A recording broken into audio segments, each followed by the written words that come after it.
بسم اللہ الرحمن الرحیم۔ السلام علیکم۔ سعودی انفو یوٹیوب چینل میں آپ کو خوش آمدید کہتے ہیں۔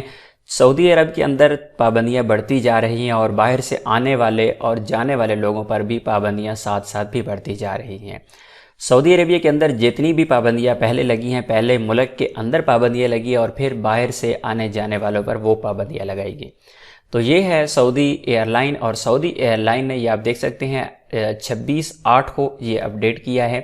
26/8 کی یہ نیوز ہے، اور یہاں پر سعودی ایئر لائن نے کہا ہے کہ اگر کوئی بھی بندہ جس نے ویکسین کی دونوں خوراکیں نہیں لگوائی ہوئی تو وہ بندہ اندرون ملک سعودی ایئر لائن کے ساتھ سفر نہیں کر سکتا۔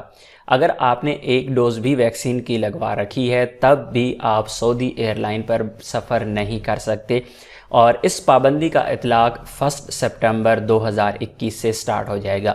12 سال سے جو کم عمر بچے ہیں ان پر یہ پابندی نہیں ہے۔ 12 سال سے زیادہ عمر کے جتنے بھی بچے ہیں ان پر بھی یہ پابندی ہے کہ وہ ویکسین لگوائیں گے تب ہی وہ سعودی ایئر لائن کے ساتھ سفر کر پائیں گے۔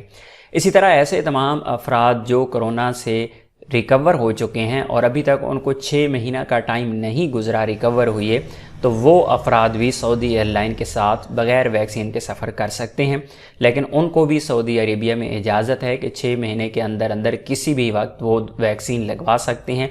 پہلے قانون تھا کہ جس کو کرونا ہوا وہ ایک ویکسین لگوائے گا، لیکن ابھی قانون جو ہے وہ چینج کیا گیا ہے، اور جس بندے نے جو کرونا سے ریکور ہوا تھا اگر ایک ڈوز لگوا رکھی ہے تو پھر آپ کو دوسری ڈوز لگوانا بھی ضروری ہے، اس لیے سعودی عربیہ میں آپ دوسری ڈوز بھی لگوا لیجئے۔ ملتے ہیں نیکسٹ ویڈیو میں، تب تک کے لیے اجازت دیجیے۔ اللہ حافظ۔